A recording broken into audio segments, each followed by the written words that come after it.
I'm going to take a few moments and show you the V-Blox Autotune controller and its effect on the electrical distribution system.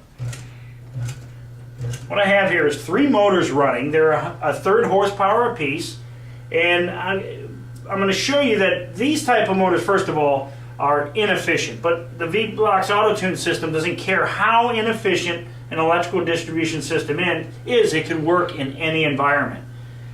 The larger a motor, the more efficient it is. What I have here is a basic utility meter where I'm showing amps. Now normally utility meters don't show amps, but I want to show both, amps and then watts. Watts are what we're billed for on our electric bill. Now, I'm going to go ahead and turn on the Autotune controller, and what it's going to show us is that these 1/3 horsepower motors here are very inefficient. In fact, if you look closely, you're running at 0.3 or 30% efficiency. That means that 70% of the energy that's being drawn into these motors are strictly to magnetize them. We're able to capture that energy and make it available to those motors automatically.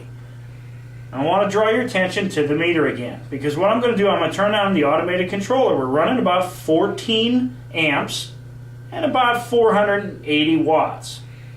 Show you again. Now I'm going to turn on the Autotune controller, and you'll notice our amps went down to about 3.9 and our watts to about 430 watts. A savings of somewhere in the area of 8 to 10%.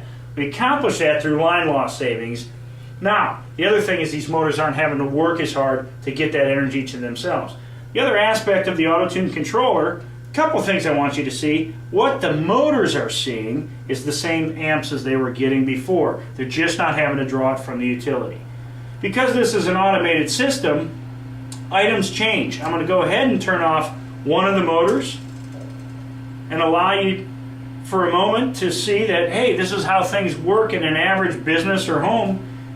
Things change. The automated controller is going to realize I need to adjust automatically because something changed in the environment, and we have this set on about a 15-second delay. We could set that anywhere from 1 second to 60 seconds depending on, it's all a setup.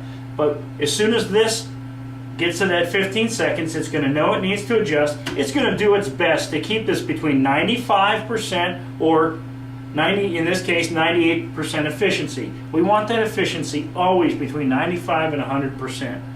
Now again, I'm going to turn that motor back on. It goes back down. And it'll adjust automatically. That's an example of how the V-Blox Autotune controller works. In 15 seconds, it'll take that right back to 100% unity, and there you are. One last time. Amps, watts with V-Blox. I'm going to turn this off. Without. And again, easy to see the savings potential with the V-Blox Autotune system.